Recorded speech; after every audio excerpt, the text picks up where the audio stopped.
Welcome, ladies and gentlemen, boys and girls, pets and anybody else.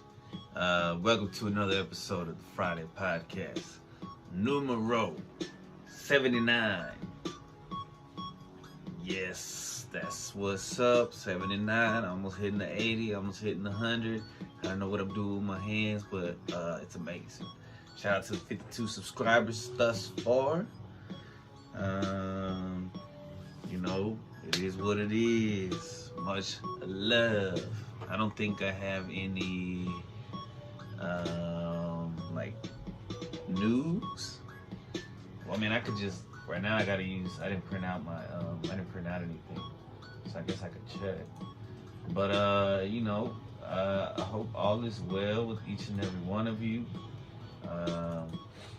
If it's not, I'm gonna send prayers to all 52 subscribers. If you're not a subscriber, please subscribe, like, and share. Sending positive vibes and frequencies to the 52 of you. It makes my heart swell because starting from 1, 2, 3, 4, and then like 10, and then 20, and then 30. Man, it feels so dope. Appreciate it. Today that I'm recording is actually 420, which is a holiday. But it's kind of cliche to make a big deal out of it by now. So, it's no big deal, regular day, but I'm still, medicated, elevated, like normal. But it is cool learning the history of it. It was like 5 kids who would meet after school at 420. It just ended up being 420 whenever they would meet up. Because some of them had like activities after school and stuff. Tutoring, chess or sports or something. They all met up. It was like a breakfast club, but it was the afternoon after school club. And it just ended up being at 420, and one of those dudes ended up working for what's it called? Grateful Dead. And so the Grateful Dead eventually they had like a flyer and it said 420, or it's like smoke 420. I don't know. They ended up using that flyer, and then a year later in 71 or whenever High Times was created, the magazine, they printed the flyer from Grateful Dead. So from then on there, 420 just became it just became associated with the culture. And if you're a long-time listener, you were here when I used to put a certain number at the end of my name. But for specific reasons, I had to take it off. So obviously I'm not going to make a big deal about it, you know what I mean? Because I don't want to get in trouble. So it's all good, baby boy. Let's see. Let's search. Man, I'm so sad to see DuckDuckGo go. They sold out. Like Google. I wonder why the light's doing that. Man. It was doing that earlier. Which light is not glitchy? This one seems to be not glitchy at all. Oh yeah, good news. Let's see. Good. Oh, okay, alright.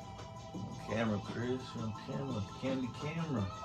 Why do they call it candy camera? Smile, you're on candy camera. What the fuck is that? Yo. Man, hold up. I'm looking for some good news. What's up? Let's see. I don't see anything really, but really going up and down the block. Haters talking shit, trying to get pops. Man, keep your mouth shut before you get locked up. Cause they don't really care about your freedom. Be bleeding. Oh. Damn. Okay, this is... I just typed in good. It says a good Samaritan dead after trying to save teen whose car plunged into Florida Canal. So I wonder if the team, so he said, so did the team not even, nobody survived? He made a wrong turn. So the 18, the 17-year-old boy who was walking with another nearby witnessed the accident and rushed into the canal to help. But he was unsuccessful in getting the driver out of his car and had to be pulled from the water by first responders who rushed to the scene.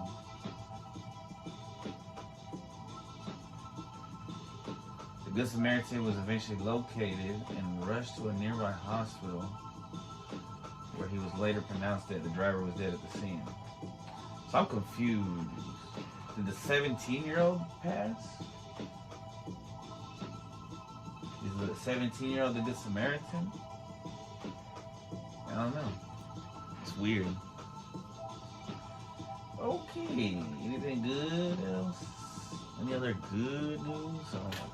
Bro, you're a lot taller when you sit up straight. Sit up straight, feeling good, feeling great. A lot of food on the plate. A lot of stress, a lot of hate. But I gotta feel great. It's 79.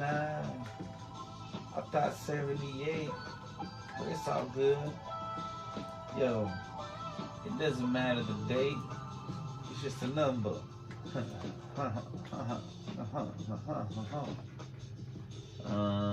Alright, well, I don't see anything good or cool.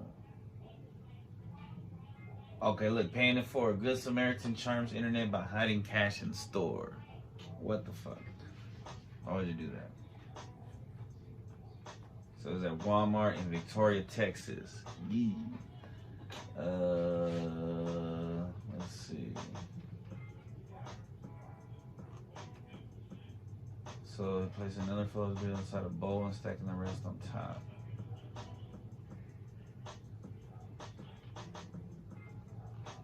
I don't know, man. I don't know who got it.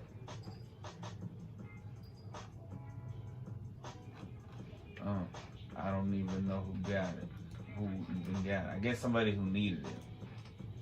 So that's pretty cool.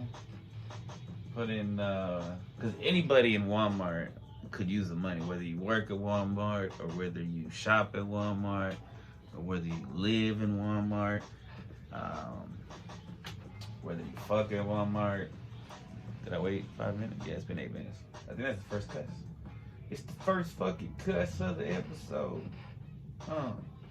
Of the episode.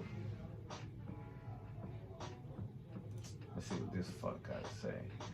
So apparently, like Florida or somebody, well, people were. I don't know why I'm looking at this one. I got the big ass screen up there.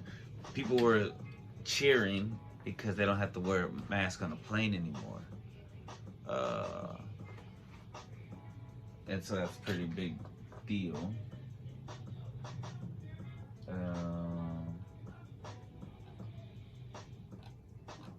And they made a whole article about Jimmy Kimmel saying that the airlines lifting mask mandates is good news for the little bags of the pretzel industry. I mean, because you can still take it down and eat, right? You were still able to eat. I mean, I don't know, man. I'm glad I missed the whole planes flying during this time. Oh, so this right here says 4 planets visible in a line in the sky this week. Holy heck, let's see. Which ones are they? So with the naked eye, you'll be able to see Mars, Venus, Jupiter, and Saturn lined up across the southeastern sky before sunrise, with Saturn appearing to move steadily toward Mars each day, according to NASA. The lineup began to be visible around Sunday morning and is a prelude to a super close conjunction of Venus and Jupiter, the 2 brightest planets in the sky, on April 30th. Damn. Though the planets appear to be moving closer together, they are actually far apart in space. It's just that our view of them across the solar system changes from month to month. If you recall the great conjunction of Jupiter and Saturn at the end of 2020, these conjunctions are not quite as close as that, but still really impressive, and they'll make for thrilling sights in the morning sky. So I need to wake up early as fuck to try to see it. Probably about 4:20 in the morning. Wink, wink. All right, man. Moving on. That was pretty cool. What's this? Just cats. There's a cat positive initiative, Greater Good Charities, fourth annual cat positive national high five day contest. Oh shit, my nephew would win this fucking contest. High fiving cats? Smoke the competition. Alright. Moving on. About to move on to the classic book. Hugh Stone. Stoned a bit. Roman. And I'm home and shit. Anyway, alright, look at that shadow. So random page, number 1786. What does your communication style say about you? Me. So my communication style says that I am a little too open, in my opinion. And Vino told me it's because as the water bearer, as an Aquarius, I'm just like, I just pour it all on you. Like, it's not like, you know what I mean? I'm not just giving you a little bit, I'm just pour it all on there. What do you consider to be a feast? And well, when I think of feast, I think about Vikings and shit. But I guess Thanksgiving is a feast. Yeah, I view Thanksgiving as a feast, but I guess, damn, I never really thought, what's a feast? But a feast is also like, I feel like it has to go with a festival. So that's why the Vikings would feast, because they're not just eating, they're just having dinner, they're feasting to celebrate. So I feel like Thanksgiving for my family is feasting.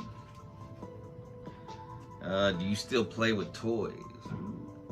If so, what toy have you bought as an adult? Okay, so I have all these toys, and I don't play with them. My son used to play with them. The ones that are, like these two I bought recently. This is recent. What's happening to my computer? Java? That's weird. Like hot like lava. And I hope man, you know what? I need to check if my pizza's here. So no, I don't play with toys. Well, I did play with toys as an adult when my son was younger. I'd play with toys with him. Also, I guess, since I work with pre-K students, I play with toys with them. It's like the centers, the learning toys and stuff. So I guess, yeah, but what toy have I bought as an adult? Well, this is more for decoration, but I bought this as an adult. I bought, well, this came with him. I bought this one as an adult. This one was a gift. A lot of these, I don't know where they came from. Some of them were gifts. I bought this little Minecraft pig that was for my son. I bought this one, but it's more for display. And shout out to my little cousin, Tori, because she redesigned. She brought this out of. I had this. I forgot Rayquaza, shiny Rayquaza. I had it in the back, like on the bottom of the shelf, and she said, "It should go right here." She's like 6 years old, and I was like, "You know what? You're fucking right." If you had to bury treasure today, where would you hide it? Ooh, where would I bury treasure? I would say underwater. Man, yeah, underwater. Somewhere only I know. I can't tell you guys. Have you ever accidentally texted the wrong person, and how did it turn out? Not recently. The last time I did was like for, I don't know, it wasn't a big deal though. It wasn't like anything major. My favorite pizza topping is probably pepperoni and maybe mushrooms. Maybe. mushrooms, and sometimes jalapenos, but I pick those off. I just like the juice when that drips all off. Alright, what 3 musicians or singers do you feel contributed the most to music? Holy shit. Alright, Ruth Brown. That's one. Talked about it last week.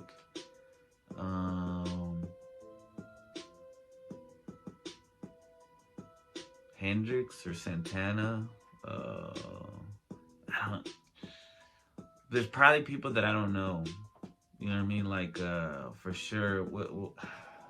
There's jazz musicians I know that. Damn. I don't know. For sure, Ruth Brown. She's the queen of pop. Michael Jackson. No, she was the queen of R&B. Michael Jackson's the queen of the king of pop. Okay. Who else? Is there a king of something else? The king of rock and roll supposedly is Elvis, but whoever who is there? There's somebody whoever influenced Elvis, whatever. If you could replace one body part with a bionic replacement, which would you choose? Oh. One body part? Damn, so like, why would you do one leg? The hand would probably be the best. But I miss the feelings in my hands. I forgot, somebody just asked me that recently, like, would I lose my arms or my legs if I had to choose? My bionic ear would be dope. Because then I can hear really fucking good. A bionic eye would be kind of cool. What would a bionic tooth do? I don't know. Clean all my teeth all the time. Bionic tongue.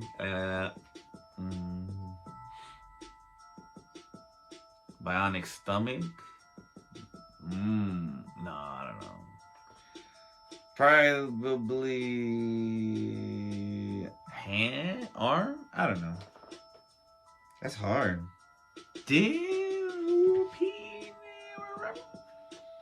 All right.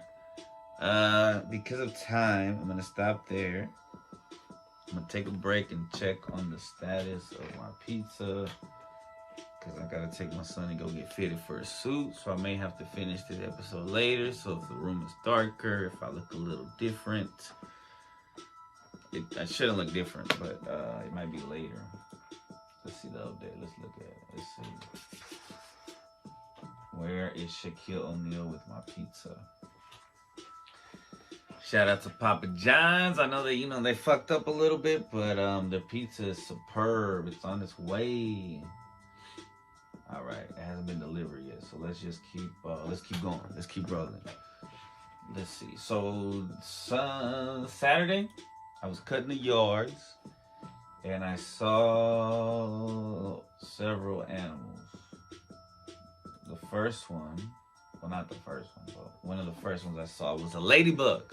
And I haven't done ladybugs yet. Spiritual meaning of a ladybug. And ladybugs, I've looked them up, but I don't know why I haven't. Because one time there was a lady, or maybe I did do one, but I haven't cut it into a. Anyway, ladybugs. So I saw one when I was cutting the grass, and I saw it enough, like it's so bright and red that I was like, oh shit, and it flew away. So I didn't kill it. SpiritualUnite.com says that in the spiritual sense, ladybugs are a sign that you will be protected and guided in life. Ladybug spirit animal wants you to know that there's a beauty and power in each of us. They want to remind you to be mindful of the present, live your life fully, and see all the joys it has to offer. Soda Light Minds, that's SODALITE minds.com says in most cultures, ladybugs symbolize innocence, new beginnings from humble roots, true love, good fortune, and good luck. Positive resolutions to problems you are facing in life, and the ability and pathway to making the right choices as you continue through life. TheMindful.com says ladybug is also known as the sign encountered during the time of spiritual awakening. It signifies that your angels are watching over you. The beetle signifies fearlessness, as the fear cannot survive in joy. They bring the assurance of good times ahead, full of joyful living. So mainly pilot. Ladybugs are really cool. Crystal Clear Intuition says that the meaning of ladybug spiritually often relates to elements of domestic balance, inner peace, environmental security, and good health. The colors red and black are both associated with the root chakra, which is the energy that a ladybug represents. All right, finish that segment. The pizza's gonna take 10 more minutes. Let's keep going. Let's keep recording. I also saw a lizard, and I didn't just see a lizard. There was a lizard that rode my car, and I'll probably put like a video right here or something, or pictures of it, because I definitely took pictures and video, and I don't know, probably won't be a vlog, but anyway, there was this brown lizard that was riding on my car in the hood.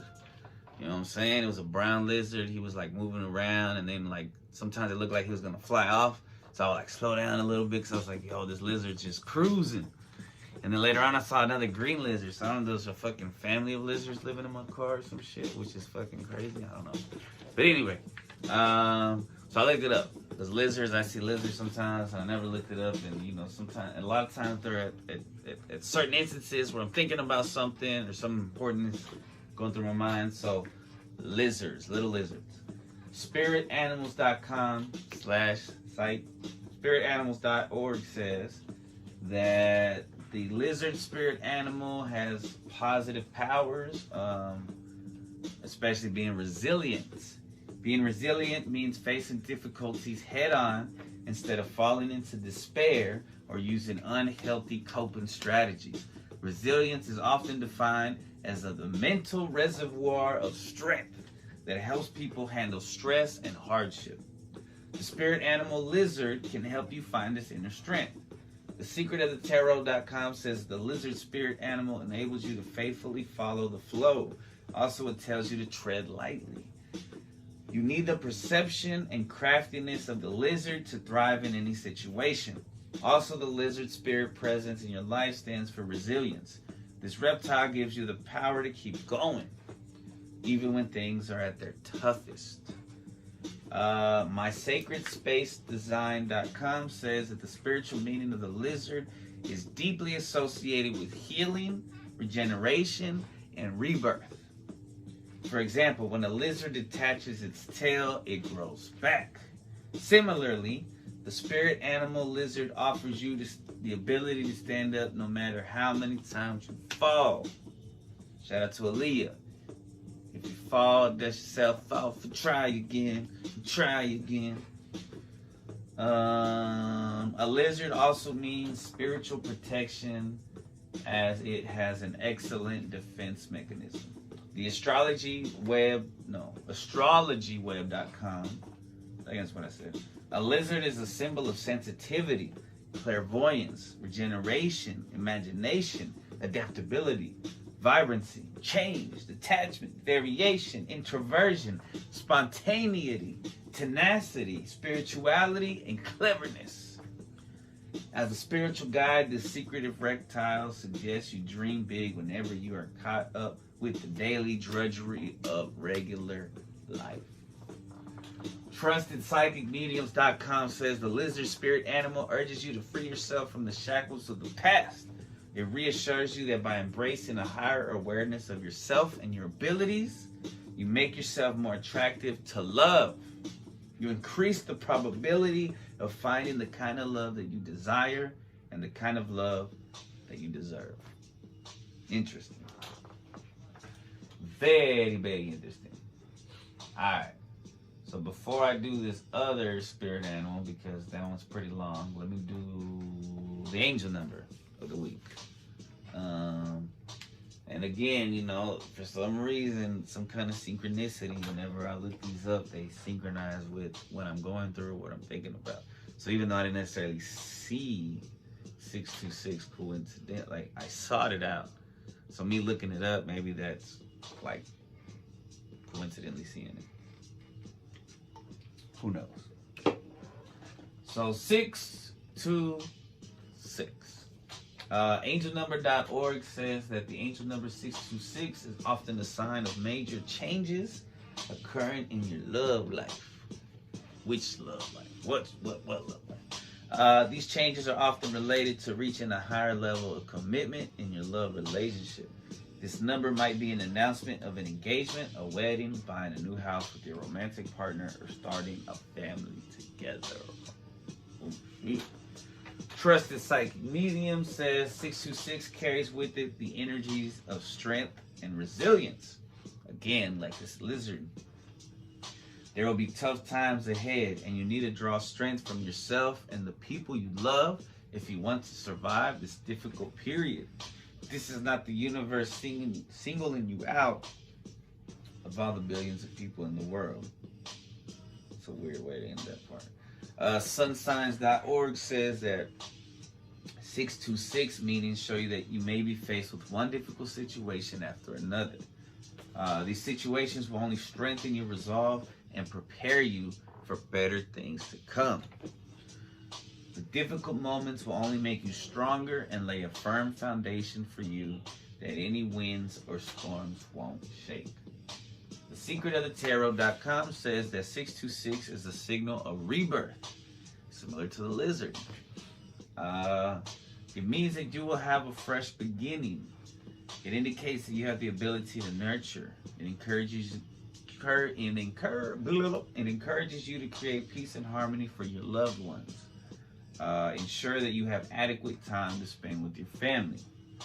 Guardian-Angel-Reading.com says 626 suggests that new challenges await you. Your angels are reminding you that they are always here if you need them. If you need guidance, support, or company, they can help you. They can also guide you towards new knowledge, especially when it's located within you. Here, I don't know. Spiritualmantra.org says 626 encourage you to think positively. Fill your thoughts and emotions with pleasant energy and vibes. Your angels are urging you to live a life of peace and harmony. They will allow you to focus on your objectives. Remove all negative thoughts from your head. To make progress, you must have clarity of thinking. Obviously. Signsofangels.net says that 626 means that it urges you to remove any signs of your previous relationship from your life. Whether it is a gift that you still have, feelings that you always feel, you need to close that chapter because you will never attract new romantic vibrations. Do not trap yourself in a spiral. Angel number, so 626. Very interesting. Again, kind of spoke to some things I'm going through currently in my life. All right. So I was surprised at how much I freaking found on crows. Because oftentimes in the morning at work, I see crows. Man, this pizza is going slow. Yo, they really been fucking slacking on the fucking delivery. Like, for some reason, Papa John's don't have their own drivers. I used to be a driver for them. I almost wanted to go drive for them so they can have a fucking driver. They've been using DoorDash, and DoorDash fucking sucks. Sorry. I mean, if you want to sponsor me, DoorDash or some shit, y'all are great, but the particular drivers that work, it's always like super slow, and then they keep adding on time and shit. It's like, my pizza is still gonna be hot by the time it gets here, motherfuckers. So Papa John's is like outsourcing to DoorDash because they don't have any fucking drivers. It's crazy. So if it said 7:03, now it says 7:09. I can see it so far away. All right. So crows. So this fucking morning, this beautiful day, this beautiful morning, as I was walking into work in the parking lot, a crow flew in front of my face, very closely. So I was like, boom, angel number, spirit animal segment. That was today. So I looked it up. Awakening. I don't know why I keep looking at this one. I can just look at the fucking big screen, Chris. You got the big screen connected to your laptop, and you keep looking at the laptop. AwakeningState.com says that crows represent the mysteries of life and the undercover potential that exists for all of us. Interestingly, the crow is also seen as one of the spirit animals that has a fluid perception of time. Along with the raven, the crow invites you to consider time in a less linear way, embracing the concepts of quantum physics. CrystalClearIntuition.com says that because of this, crows represent the ending and separation of one state of being that leads to the beginning of a higher spiritual existence. Oftentimes, this can be a difficult and challenging period full of loss, and upheaval. This is why crows are usually associated with negative or bad omen energy. The Mindful says that crow's spiritual meaning is that you have received a clear message on what actions you must take. Your path is shown to you. Be ready to take action and stay open to changes about to happen. Stay open to the changes about to happen in your life. So black crows were considered a spirit animal in ancient cultures of the world. AuntieFlow.com says that the crow is a powerful bird in ancient Red Indian culture, which I don't know what the fuck that means. Please don't cancel me. This is from AuntyFlow.com, AuntyFlow.com. They believe that the crow had the eye of the raven. This is considered to be the door of the inner spiritual world. This makes Mr. Crow the messenger between the invisible world and our material plane. Crows can see the past, present, and future in mythology terms. If a crow suddenly dies, the other crows flock around to investigate the death, so they don't fall victim to the same fate. Crows live between 7 to 14 years, and they bring us magic and life, according to Auntie Flo. Auntie Flo kind of sounds like the auntie that has all the cats. There have been many traditions purporting to explain the origin of crows in many avenues of mythology. There are lots of historical associations in the type of mythology that could affect us in our daily lives. The crow is a favorite bird of the Greek god Apollo. Turning to Greek mythology, they believe that the crow represents our inner desires. Crows have been highly pointed out in ancient mythology and lore as a bird with an eager and fervent sight, and is appeared to be a solar symbol. Celts used to revere crow as being sacred. They represented the bird as a symbol of purity. They thought the crows escort the sun each morning during its nocturnal pathway. Crows are regarded as one of the most intelligent animals on the planet. Sorry, my curls are making curls and crows. It is often said that the crows have great qualities of remembrance and memorization, being able to recognize one individual human being from another by facial features. Crows are also very cautious and learn very quickly about their safety and protection. When one crow gets the feeling of suspicion and danger, it gives various kinds of calls to its brethren as a warning and caution. It has the ability to foresee danger and predict potential threats. Therefore, it is always very watchful and alert when feeding. Crows being the messenger of vision and magic around every person is itself associated with the magical world, being able to observe the supernatural and unforeseen forces. Humans have always been involved in unwanted disputes and conflict with each other due to the different cultures, religions, and beliefs. These conflicts have proved to be never-ending, creating negativities all around the globe. I'm trying to separate it so it doesn't look so weird.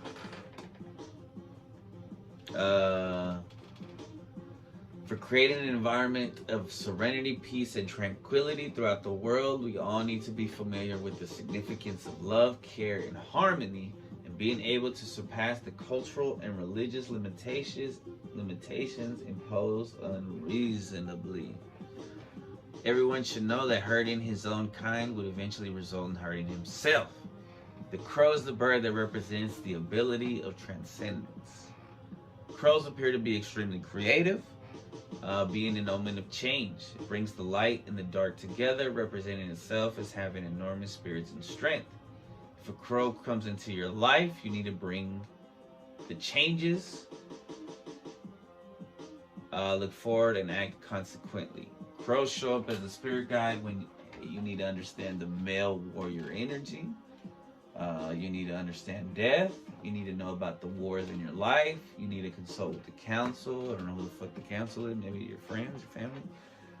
And or you need to be resourceful. Shout out to crows. And the pizza has just arrived. So I'm gonna eat, and then I'm gonna probably do Badass Woman of Herstory later, after I take my son to get fitted for a suit.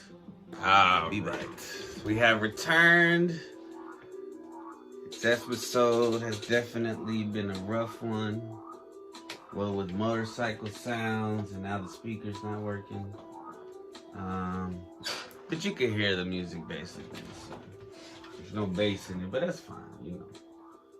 Some podcasts don't even provide you ambiatic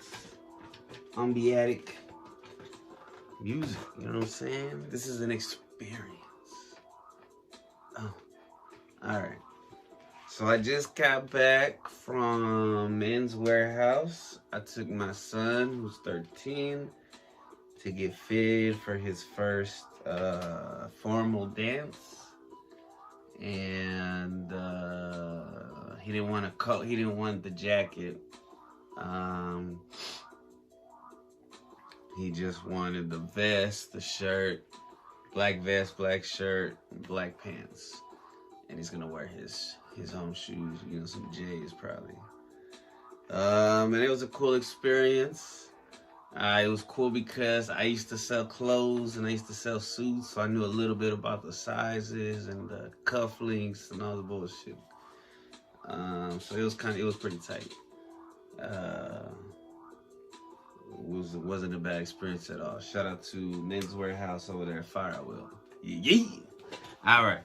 So this Badass Woman of Herstory, I saw her on a Facebook page, a history page, and she caught my interest. So, whoa. I didn't get, oh shit. What's her first name?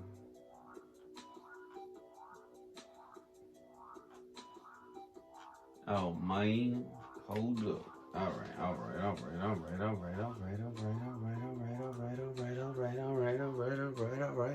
right. Okay. What's up? Shut up. Why do I always sing that song when I'm thinking something wrong? Man, what am I doing? Oh yeah, I'm looking up her name. What's her name? Oh man, Hayworth. Rita Hayworth is our Badass Women of Herstory. The name of the fucking documents. Rita. Ah, that's for Margaret. Okay. Alright. So. Oh. The lights. The light, Chris. The lights. Are we ready? With some water? Are we ready, guys? I don't think we're ready. I'm so deadly. Flow so heavy. Man, I'm ready. Oh, wait. I just said I wasn't.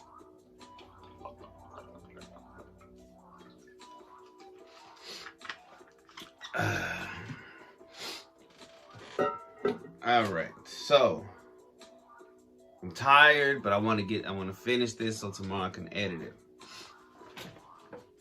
So let me get a little bit of boost. I just read something that said that caffeine doesn't give you energy. It just blocks something that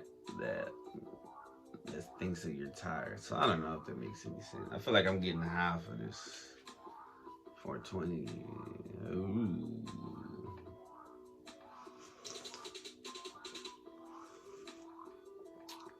Clean call, just a little bit.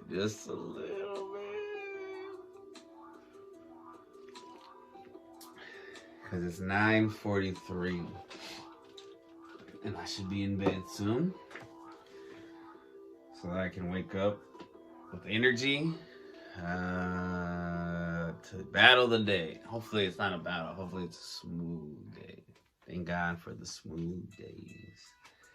I feel like this beat's been played already on this. Okay. Badass woman in history. Hopefully I don't get interrupted. Let's see what happens. Rita Hayworth was born Margarita Carmen Cansino in Brooklyn, New York, the oldest child of two dancers. Excuse me. Her father, Eduardo Cansino, was of Romani descent. From Castilleja de la Cuesta, a little town near Seville, Spain. Her mother, Volga Hayworth, was an American of Irish and English descent who had performed with the Ziegfeld Follies. The couple married in 1917. They also had two sons, Eduardo Jr. and Vernon. Her maternal uncle, Vincent Hayworth, was also an actor. Margarita's father wanted her to become a professional dancer, while her mother hoped she would become an actress. Her paternal grandfather, Antonio Cansino, was renowned as a classical Spanish dancer. He popularized the bolero in his dancing school in Madrid, was world famous. Antonio Cansino instructed Rita Hayworth's first dance lesson. Hayworth later recalled, "From the time I was 3.5, as soon as I could stand on my own feet, I was given dance lessons." She noted, "I didn't like it very much, but I didn't have the courage to tell my father, so I began taking the lessons. Rehearse, rehearse, rehearse. That was my girlhood." She attended dance classes every day for a few years in a Carnegie Hall complex where she was taught by her uncle Angel Cansino. Before her 5th birthday, she was one of the 4 Cansinos featured in the Broadway production of the Greenwich Village Follies at the Winter Garden Theater. In 1926, at the age of 8, she was featured in La Fiesta, a short film for Warner Brothers. In 1927, her father took the family to Hollywood. He believed that dancing could be featured in the movies and that his family could be part of it. He established his own dance studio, where he taught such stars as James Cagney and Jean Harlow. In 1931, Eduardo Cansino partnered with his 12-year-old daughter to form an act called the Dancing Cansinos. Her hair was dyed from brown to black to give her a more mature and Latin appearance. Since under California law, Margarita was too young to work in nightclubs and bars, her father took her with him to work across the border in Tijuana, Mexico. In the early 1930s, it was a popular tourist spot for people from LA. Because she was working, Cansino never graduated from high school, but she completed the 9th grade at Hamilton High in Los Angeles. Cansino, or Hayworth, took a bit part in the film Cruise. Now, this is from Wikipedia, so if there's any typos or some shit. A bit part in the film Cruz Diablo in 1934. At age 16, which led to another bit part in the film In Caliente 1935 with the Mexican actress Dolores del Rio. I wonder if you guys saw that split. She danced with her father in such night spots as the Foreign and the Caliente clubs. Winfield Sheehan, the head of the Fox Film Corporation, saw her dancing at the Caliente Club and quickly arranged for Hayworth to do a screen test a week later. Impressed by her screen persona, Sheehan signed her for a short-term 6-month contract at Fox under the name Rita Cansino. the first of 2 name changes during her film career. During her time at Fox, Hayworth was billed as Rita Cansino and appeared in unremarkable roles, often cast as the exotic foreigner. In 1934, age 16, she performed a dance sequence in the Spencer Tracy film Dante's Inferno. In 1935, when she was put under contract in February of 1935. She had her first speaking role as an Argentinian girl in Under the Pampas Moon. She played an Egyptian girl in Charlie Chan in Egypt, 1935, and a Russian dancer in Patio Day. Sheehan was grooming her for the lead in the 1936 Technicolor film Ramona, hoping to establish her as Fox Films' new Dolores Del Rio. By the end of her 6-month contract, Fox had merged into 20th Century Fox, with Daryl F. Zanuck serving as the executive producer. Dismissing Sheehan's interest in her giving Loretta Young the lead in Ramona, Zanuck did not renew Cansino's contract. Sensing her screen potential, salesman and promoter Edward C. Judson, with whom she would elope in 1937, got freelance work for her in several small studio films, and a part in the Columbia Pictures feature Meet Nero Wolfe in 1936. Studio head Harry Cohn signed her to a 7-year contract and tried her out in small roles. Cohn argued that her image was too Mediterranean, which limited her to being cast in exotic roles that were fewer in number. He was heard to say her last name sounded too Spanish. Judson acted on Cohn's advice. Rita Cansino became Rita Hayworth when she adopted her mother's maiden name, to the consternation of her father. With a name that emphasized her British-American ancestry, people were more likely to regard her as a classic American. With Cohn, quote-unquote, with Cohn and Judson's encouragement, Hayworth changed her hair color to dark red and had electrolysis to raise her hairline and broaden the appearance of her forehead. Hayworth appeared in 5 minor Columbia pictures. Whoa. So they used to raise women's hairlines so you could see more of the forehead. Wow. It's very interesting. So Cohn began to build up Hayworth in 1940. Features such as Music in My Heart, The Lady in Question, and Angels Over Broadway. That year she was first featured in a Life magazine cover story. While on loan to Warner Bros., Hayworth appeared as the second female lead in The Strawberry Blonde, opposite James Cagney. She returned in triumph to Columbia Pictures and was cast in the musical You'll Never Get Rich, opposite Fred Astaire, in one of the highest budgeted films Columbia had ever made. The picture was so successful, the studio produced and released another Astaire Hayworth picture the following year, You Were Never Lovelier. Astaire's biographer Peter Levinson writes that the dancing combination of Astaire and Hayworth was absolute magnetism on the screen. Although Astaire made 10 films with Ginger Rogers, her other main dancing partner, Hayworth's sensuality surpassed Rogers' cool technical expertise. Rita's youthful exuberance meshed perfectly with Fred's maturity and elegance, says Levinson. Weird. But I guess.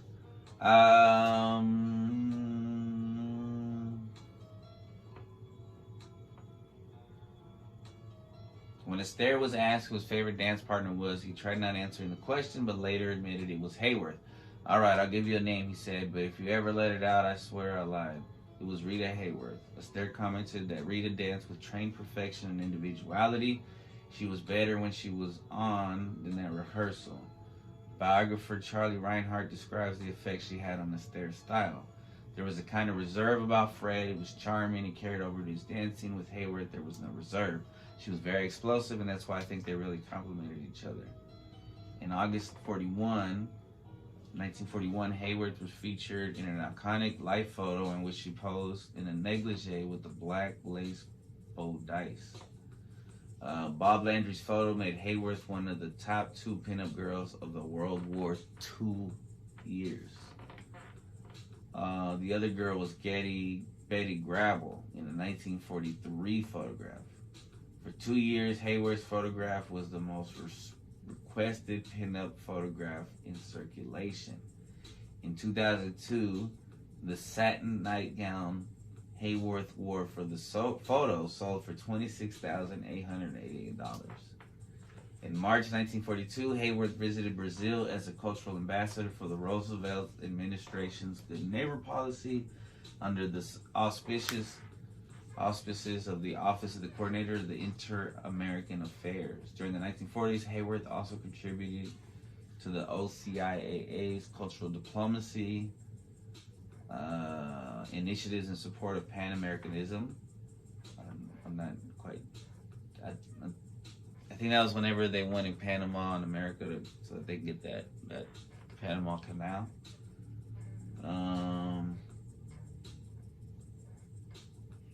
Alright, so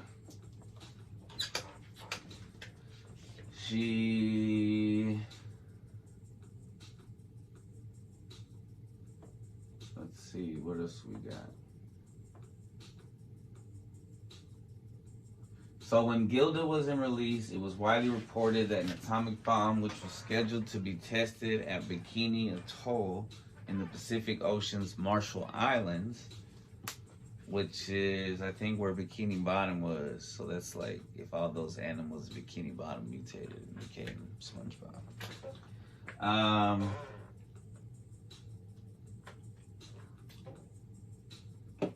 Would bear an image of Hayworth, a reference to her bombshell status. Although the gesture was undoubtedly meant as a compliment, Hayworth was deeply offended. Orson Welles, then married to Hayworth, recalled her anger in an interview with biographer Barbara Leaning. Rita used to fly, I'm still using this, Rita used to fly into terrible rages all the time, but the angriest was when she found out that they put her on the atom bomb. Rita almost went insane. She was so angry. She wanted to go to Washington to hold a press conference, but Harry Cohn wouldn't let her because it would be unpatriotic. Wells tried to persuade Hayward that the whole business was not a publicity stunt on Cohn's part, that it was simply homage to her from the flight crew. Damn. I mean, I would have been mad too. Like, it's interesting. On June 30th, 1946, broadcast of Orson Welles' commentaries, Welles said of the imminent test, I want my daughter to be able to tell her daughter that the grandmother's picture was on the last atom bomb ever to explode. The fourth atomic bomb ever to be detonated was decorated with a photograph of Hayworth cut from the June 1946 issue of Esquire magazine. Above it was stenciled the device's nickname Gilda in 2-inch black letters. Let's see. So Hayworth's performance in Welles' 47 film The Lady from Shanghai was critically acclaimed, but the film's failure at the box office was attributed in part to Hayworth's famous red hair being cut short and bleached platinum blonde for the role. Cohn had not been consulted and was furious that Hayworth's image was changed. Also in 47, Hayworth was featured in a life cover story by Winthrop Sargent that resulted in her being nicknamed the Love Goddess. The term was adopted and later used as the title of a biopic and a biography about her. In a 1980s interview, Hayworth said, "Everybody else does nude scenes, but I don't. I never made nude movies. I didn't have to do that. I danced. I was provocative, I guess, in some things, but I was not completely exposed." Good for you. Like, for real, like, that's what's up. In 48, at the height of her fame, Hayworth traveled to Cannes and was introduced to Prince Ali Khan.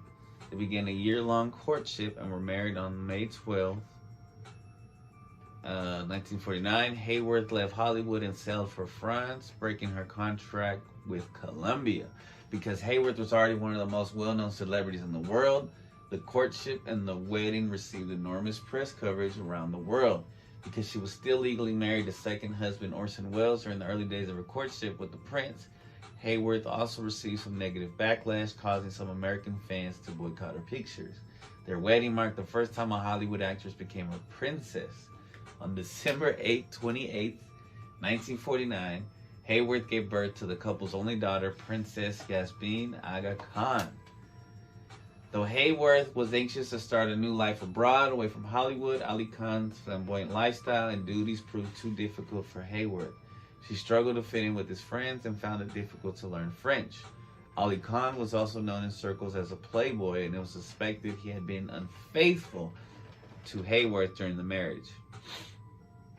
In 1951, a couple years later, Hayworth set sail with her 2 daughters for New York. Although the couple did reconcile for a short time, they divorced in 1953. After the collapse of her marriage to Khan, Rita Hayworth was forced to return to Hollywood to star in her comeback picture Affair in Trinidad, which came out in 1952, which again paired her with Glenn Ford. Director Vincent Sherman recalled that Hayworth seemed rather frightened at the approach of doing another picture. She continued to clash with Columbia boss Harry Kahn and was placed on suspension during filming. Nevertheless, the picture was highly publicized. The picture ended up grossing $1 million more than her previous blockbuster, Gilda. I mean, she became a princess, so like the public ate it up. She continued. I mean, this is a movie, yo. This is crazy. So she made more movies. She became Columbia's top female star. Then after a movie in 1957, she left Columbia for good. She continued working throughout the 60s and the 70s. She made a Western her last film was The Wrath of God, a Western in 1972.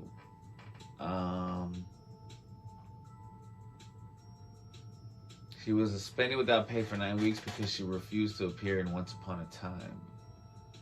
During this period in Hollywood, contract players could not choose their films. They were on salary rather than receiving a fixed amount per picture. Wow. So they definitely had to change that in Hollywood, because if you don't want to be an actor, then not be able to pick what you can be in, obviously. In 1947, contract provided, which was in Switzerland. Hollywood must be told its already tarnished reputation will sink to rock bottom if it restores this reckless woman to a place among its stars. Whoa. Oh, an article in the British periodical The People called for a boycott of Hayworth's films. Haters.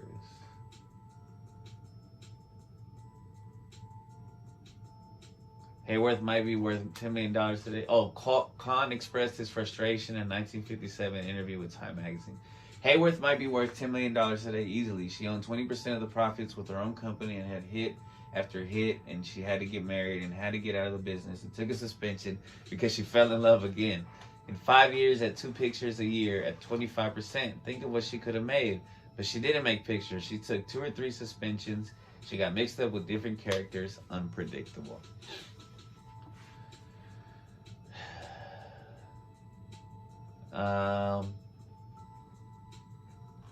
So she really didn't like it there. She called that dude a monster. She said that he exploited her. I mean, I can see both sides for sure.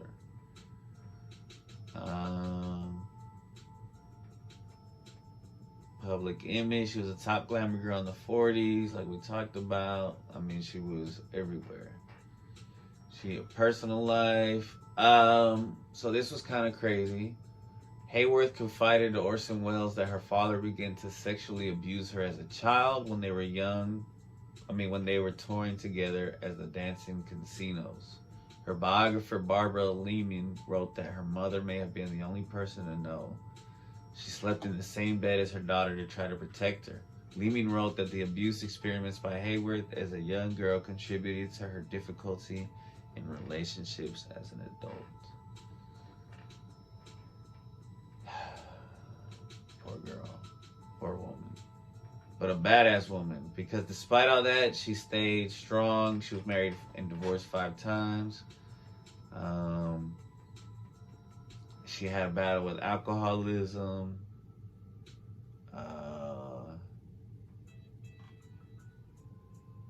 Her daughter, the little princess, talked about how she remembers her mother drinking a lot. In 1972, the 50-year-old Hayworth wanted to retire from acting, but she needed money. At the suggestion of Robert Mitchum, she agreed to the film The Wrath of God. The experience exposed her poor health and her worsening mental state because she could not remember her lines. Her scenes were shot one line at a time. Damn.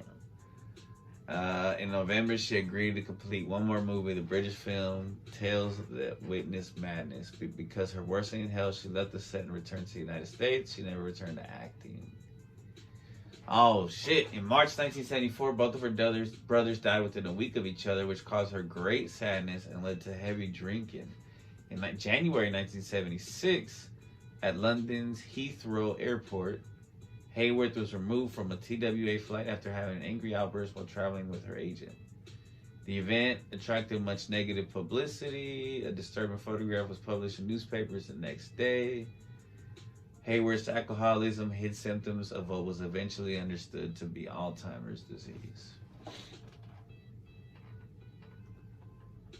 Oh, so she died. She aged prematurely because of her addiction to alcohol and also because of the many stresses in her life. Wow. So in July 81, she was to be placed under the care of her daughter, Princess Yasmin H. Khan of New York City. Hayworth lived in an apartment on Central Park West, adjoining that of her daughter, who arranged for her mother's care during her final years. When they asked how her mother was doing, Yasmin would reply, "She's still beautiful, but it's a shell." Wow. Interesting. In an interview which he gave the evening before his death in 85, Wells called Hayworth one of the dearest and sweetest women that ever lived. So why does it say... In 83, Rebecca Wells arranged to see her mother for the first time in 7 years, speaking to his lifelong friend Roger Hill. Orson Welles expressed his concern about the visit's effect on his daughter. "Rita barely knows me now," Wells said. He recalled seeing Hayworth 3 years before an event which Reagan held for Frank Sinatra. When it was over, I came over to her table and I saw that she was very beautiful, very reposed looking, and didn't know me at first. After about 4 minutes of speaking, I could see that she realized who I was and she began to cry quietly. Wow. Ooh, crazy. Shout out to her. Rita Hayworth was one of our country's most beloved stars, glamorous and talented. She gave us many wonderful moments on stage and screen and delighted audiences from the time she was a young girl.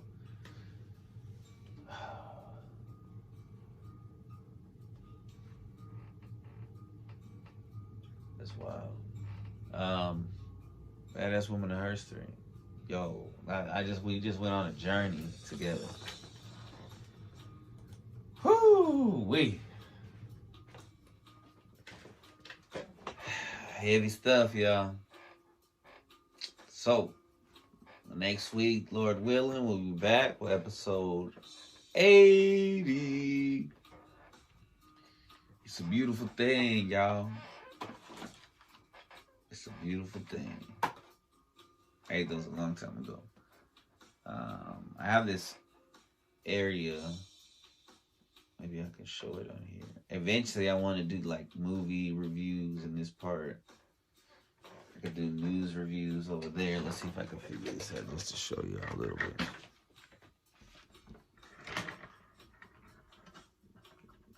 See, I'll do like, news right here, right? And then movie reviews right there. Yeah, but who knows? It looks cool though.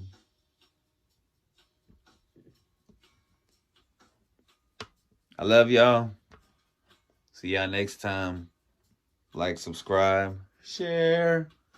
Sharing is caring. Love y'all. Peace.